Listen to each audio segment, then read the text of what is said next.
लोकसभा प्रत्याशी श्री प्रहलाद जी गुंजल जी के विधानसभा पीपलदा में इटावा ब्लॉक में इस कार्यालय उद्घाटन में सबसे पहले तो मैं आप समस्त कांग्रेस पार्टी के सभी कार्यकर्ता साथियों को एक बार पुनः पुरानी यादें ताजा करने के लिए, यही जगह थी, यही चद्दर थे और हम सब थे। तो सबसे पहले तो मैं एक बार पुरानी यादें ताजा करने के लिए आप सभी को बहुत बहुत शुभकामनाएं देता हूं। आप सभी का दिल की गहराइयों से पुनः एक बार आप सभी का स्वागत अभिनंदन करता हूं। साथियों, वैसे तो आज का मीटिंग का एजेंडा ये है कि किस प्रकार हम चुनाव को और अच्छा बना सकते हैं, उसमें क्या सुधार हम कर सकते हैं। उसके अलावा और जो बातें होती है, प्रत्याशी कैसा है क्या नहीं, वो तो सब मेरे को लगता है कि अभी जब गुंजल साहब आए थे तब उसमें काफी चर्चाएं विस्तार में हो चुकी। पर क्योंकि हम सब यहाँ पे इकट्ठे हुए हैं और अपना महत्वपूर्ण समय देके, अभी तो वैसे ही फसलों का समय है, मैं बहुत बड़ी बात मानता हूं कि अपना अमूल्य समय निकाल के आप लोग हमारे बीच में पधारे। निश्चित रूप से हमारे को कुछ बिंदुओं पे चर्चा करनी है। बहुत सारे जब मैं सुझाव सुन रहा था तो मैंने नोट भी करे और बहुत सारे सुझाव निकल के भी मेरे पास आए। मैं सबसे पहले तो आप लोगों को बताना चाहूंगा, ये जो चुनाव है ये हार जीत से भी बहुत ऊपर बढ़कर स्वाभिमान बनाम अभिमान का चुनाव है। मैं जब चुनाव जीता, कांग्रेस पार्टी से अपन सब है और हमारे पहले के भी जितने भी नेता है, आज के भी वर्तमान के जो हमारे हाई कमान के जो नेता है आदरणीय राहुल गांधी जी, वो भी हमें यही सिखाते हैं भाई भारत जोड़ो। मोहब्बत की दुकान उन्होंने खोली और सबको साथ लेके चलो। जब पिछली बार विधानसभाओं में जब मीटिंग थी, विधानसभा के दौरान अभी हमारे बीच आज जो आए नहीं, खेतीबाड़ी में व्यस्त होंगे, डायरेक्टर साहब हरिमोहन जी गुजर ने बोला कि भाई माता का साथ तो लाग रहा है, ऐसी न हो जाओगे फिर साथ गुजरा नहीं न करना। आप सभी के आशीर्वाद से 21,000 वोटों से मैं जीता और जीतने के बाद भी मेरे और गुजरों के प्रेम में किसी भी प्रकार की कोई कमी मैंने नहीं आनी। जिस बूथ से जीता वहां तो जाके धन्यवाद कराई से, जिन बूथों से नहीं भी जीता उन भी सभी बूथों को साथ में लेके चला, उनकी समस्याएं सुनी कि जब अपन को मौका मिला है, अपन विधायक सभी के हैं, तो ये प्रेम की भावना, सबको साथ लेके चलने की भावना हमारे को हमारे नेता राहुल गांधी जी ने सिखाई। अब ये जो साथ लेके चलने की जो मेरी भावना है, ये मेरी विचारधारा है, ये कांग्रेस की विचारधारा है और यही मैं समझता हूं, क्योंकि हम सब कांग्रेसी, तो हम सभी कांग्रेसियों की यही विचारधारा होगी। पर आज जो चुनाव है, जिस प्रकार का जो माहौल बना हुआ है, एक वीडियो तो निकल के आता है, प्रत्याशी बोल रहे हैं कि 400 से ज्यादा सीट आ गई तो मैं संविधान न बदलूंगा। दूसरे वीडियो आता है तो दूसरा प्रत्याशी बोलता है कि अगर वोट न दो यहाँ लोकसभा में जिस भी अधिकारी ने, तो वो अधिकारी यहां पे रहना मत। और फिर एक वीडियो निकल के आता है, छोट गया भाई साहब को, भाई पिछली बार तो जमीन में नीचे घुसाया था, इस बार पाताल में घुसाएंगे। तो ये तो छोट गया भाई साहब को, बड़ा भाई साहब की तो फिर खड़ी कई वहां के दिमाग में तो काई चाल रहे हो। तो ये चुनाव स्वाभिमान वर्सेस अभिमान का है। ये अहंकार इस चुनाव में हमारे को तोड़ना है। निश्चित रूप से मैं ये समझता हूं, जो हमारे अंदर जो भावना होनी चाहिए, इन सब से ऊपर उठ करके, यार मारो तो फोन ही ना आयो, मीटिंग की सूचना ही कोई ना, यार मारो तो फोन ही ना आयो, यार वहां को तो फोन आ गयो, वहां को फोन ही ना आयो, यार खाबा की व्यवस्था कोई ना, टिप्पणी कोई ना। ये अपन सबका चुनाव है। इस बार हार जीत का चुनाव होता है, वो एक अलग चीज है, मैनेजमेंट होता है, सब चीजें होता है। पर जब हम सब मिलकर इस चुनाव में जी जान से लगेंगे, निश्चित रूप से हम इस चुनाव में फतेह हासिल करेंगे। और मेरा जो चुनाव था, अभी जब मैं सुन रहा था, ये कोई किस्मत का चुनाव नहीं था।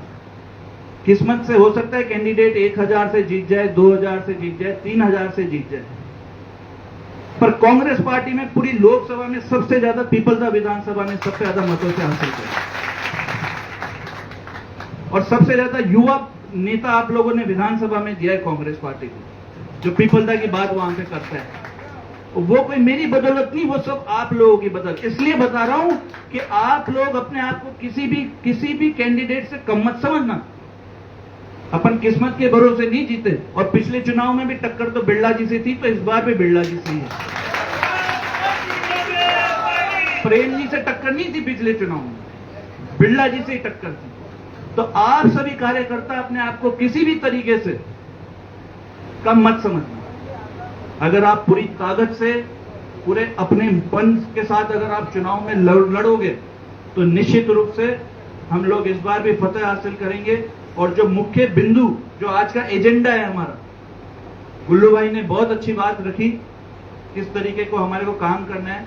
अभी गाड़ियों की जब चर्चा हो रही थी कि गाड़ियां चाहिए, 5 गाड़ियां गुंजल साहब ने दी है। 2 गाड़ियां है जो सुल्तानपुर ब्लॉक में है, 3 गाड़ियां है जो अपने इधर खड़ी हुई, क्योंकि अभी फसलों का समय है, तो वो गाड़ियां भी इतनी नहीं घूम रही। पर अगर आप लोगों को घूमना है, मेरे हिसाब से जो वरिष्ठ नेतागण हैं, आप सभी यहाँ पे जो बैठे हुए हैं, अगर आपको गाड़ियां इस समय चाहिए तो निश्चित रूप से आप मुझे बताएं, आप पे गाड़ियां भिजवाएंगे। गाड़ियां कोई इतना बड़ा वो नहीं है, गाड़ियां पर्याप्त है। गाड़ियां सर्कुलेट होती रहेगी, आज उधर चलेगी, आज इस मंडल पे चलेगी, आज उस मंडल पे चलेगी। मेरा आपसे ये अनुरोध है, 6 तारीख से आदरणीय गुंजल साहब का दौरा चालू हो रहा है, और 6 तारीख को हमने मुख्य रूप से खातोली बेल्ट में उनका दौरा सेट किया है, क्योंकि खातोली में सरसों ज्यादा होती है, तो उधर सरसों से करीब किसान फ्री हो गए। कुछ पंचायत बीच की है, बिनाई का गणेशगंज, पर उसको हटा भी नहीं सकते थे क्योंकि बीच की पंचायत है। पर मुख्य रूप से 18वां, और कहीं ना कहीं मैंने भी 18वां से शुरुआत करी थी, तो मेरी भी यही चल रही, भाई इनको भी पहले 18वां में भेजा। मेरा आप लोगों से ये निवेदन है, यहाँ पे सभी मंडल अध्यक्ष है, सभी दूर दूर से पधारे सभी कार्यकर्ता है, समय के अभाव में केवल और केवल पंचायत हेडक्वार्टर का दौरा हो सकता है, केवल। तो उस पंचायत में जितने भी गांव आते हैं, वहां पे सूचना करना आपका कर्तव्य है कि उनको पंचायत हेडक्वार्टर तक लेके जाएं, जो आसपास के जो गांव हैं।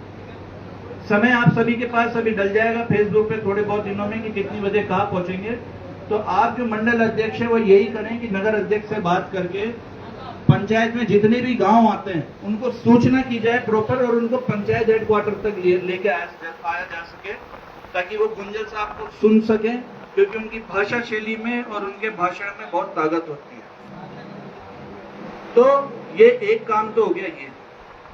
दूसरा, यहाँ पे बहुत सारे जनप्रतिनिधि है, सूचना तो करीब करीब हम भी सभी को करते हैं, कमल जी है बंगुलिया से, और भी बहुत सारे हैं जिनके ओरिजिनल जनप्रतिनिधि तो महिलाएं हैं।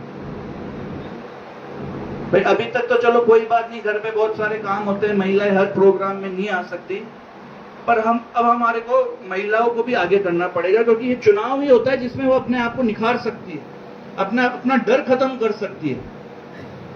बाकी तो घर गृहस्थी के काम चलते रहेंगे। तो एक बार सभी जनप्रतिनिधियों से भी यही निवेदन करेंगे कि वो महिलाओं को जागरूक रखे और फ्रंट फुट पर रखे। मेरी इच्छा है कि गुंजल साहब के साथ जब हम सभी जाएं तो वो मेन फ्रंट पे रहे। एक बात ये। दूसरा, आप मीटिंग तय करना, एक यूथ कांग्रेस की मीटिंग लेनी है, एक महिला मोर्चा की मीटिंग लेनी है, एक मंडल और नगर अध्यक्ष की अलग से मीटिंग लेंगे, और एक जनप्रतिनिधि, जितने भी जनप्रतिनिधि में पार्षदगण आ गए, पंचायत समिति सदस्य आ गए, जिला परिषद सदस्य आ गए, इनकी एक मीटिंग लेनी है। ये मीटिंग आप जितने भी यहाँ पे बैठे हुए हैं, जितने भी पार्षदगण हैं, सभी हैं, यहाँ पे सबको सूचना पहुंचा दी जाएगी। बूथ की एक मीटिंग लेंगे, और इस तरीके से सभी एक मीटिंग करके इस कार्यालय को एक्टिवेट रखना है। यहाँ पे कुछ न कुछ प्रक्रिया चलती रहे। एक मेरे चुनाव के दौरान जो दिक्कत आई थी, जो मैंने महसूस करी, बहुत सारे बूथ जहां पे कांग्रेस जीतती है वहां पे बहुत सारी कमियां रही। कमियां मतलब हमारी नहीं, इन्होंने बदमाशी करी। या तो वहां पे स्टाफ कम भेज के धीरे धीरे पोलिंग करवा रहे थे, तो वहां पे भीड़ इकट्ठी होगी बहुत सारी। जहां पे अपन जैसे जटवाड़ा में बूथ है, तो वहां से कांग्रेस प्लस रहती है, तो वहां पे स्टाफ कम कर दिया तो भीड़ इकट्ठी हो गई। तो ये बदमाशी करते हैं। अब उस समय तो गुड़गी, उस समय तो क्या है, सर्दियां थी, अब गर्मियां अलग है। तो गर्मियों में भी उस वोटर को, मतदाता को वहां पे रोक के रखना भी हमारी जिम्मेदारी है। उसमें आप लोग विशेष ध्यान रखना कि पोलिंग के दौरान कोई बदमाशी किसी प्रकार की नहीं हो। ये मैंने अपने चुनाव के दौरान महसूस करी। मुख्य रूप से युवा जो होते हैं वो अच्छा काम करते हैं, क्योंकि बूथ वोटर को निकाल के लाना, कोई बुजुर्ग है, कोई व्हील चेयर पे आ रहा है, कोई कैसा आ रहा है, तो एक उस पर हमारे को ध्यान देने की जरूरत है। एक कार्यालय को निरंतर रूप से सक्रिय रखने की बहुत जरूरत है। और ये कुछ बिंदु है जो मुझे लगे कि इस पे हमारे को काम करना चाहिए। और एक बार पुनः मैं आप सभी से यही निवेदन करना चाहता हूं कि अपने आप को किसी से भी कम मत समझना। आप लोग जागरूक है। ये तो अभी फसल का समय है, इसलिए यहाँ पे कम लोग आए हैं। और सबसे बड़ी दिक्कत हमारे साथ ये है कि जब भी हम बात करते हैं, हम समस्याओं की बात करते हैं। अभी मैं नकुल जी को भी सुन रहा था और भी यहाँ पे कि यार ये समस्या है। अगली बार जब भी मीटिंग होगी तो समस्या की बात मत करना, समाधान की बात करना कि यार हम ये काम ऐसे करें। समस्या तो रख देते हैं अपन, तो यार बूथ लेवल पर जाओ, ऐसा करो वैसा करो। अपन समाधान की बात करें। जैसे मैंने सुना कि यार बूथ को लेकर शिकायतें आ रही थी कि बूथ एक्टिवेट कर जो, वोटा ना बूथ पर लेयर आ जो, तो उसका समाधान यही है कि हम सबसे पहले बूथ लेवल पे एक मीटिंग अरेंज करेंगे। और भी जो यहाँ पे गाड़ी घोड़ी की समस्या है उसका समाधान यही है कि 5 गाड़ियां आ चुकी है, 3 गाड़ियां अपने इटावा ब्लॉक में। जिसको भी चाहिए वो मेरे से संपर्क करें। और भी अगर कोई बात है तो समस्या में नाराजगी दिखाने से अच्छा यह है कि अपना समाधान अपने साथ में रखें कि यार ये काम ऐसे अपन को करना है। आप सभी ने जो अपने सुझाव रखे, जिसका निश्चित रूप से मैं स्वागत करता हूं। आप सभी का बहुत बहुत धन्यवाद करता हूं। एक बार पुनः आप सभी से यह आग्रह करता हूं कि पूरे तन मन धन के साथ इस चुनाव को अपने हाथ में लेना है। अहंकार खत्म करने का चुनाव है और अभिमान वर्सेस स्वाभिमान का चुनाव है। एक बार पुनः आप सभी से यह आग्रह है कि आगामी लोकसभा चुनाव में कोटा बूंदी से लोकसभा से प्रत्याशी श्री प्रहलाद गुंजल जी के लिए यही समय है। ये समय बार बार नहीं आएगा, तो आप सभी को ज्यादा बताने की जरूरत नहीं है। आप सभी यहाँ समय निकाल के पधारे, जिसके लिए आप सभी का बहुत बहुत धन्यवाद। आप सभी को बहुत बहुत शुभकामनाएं। जय हिंद, जय भारत।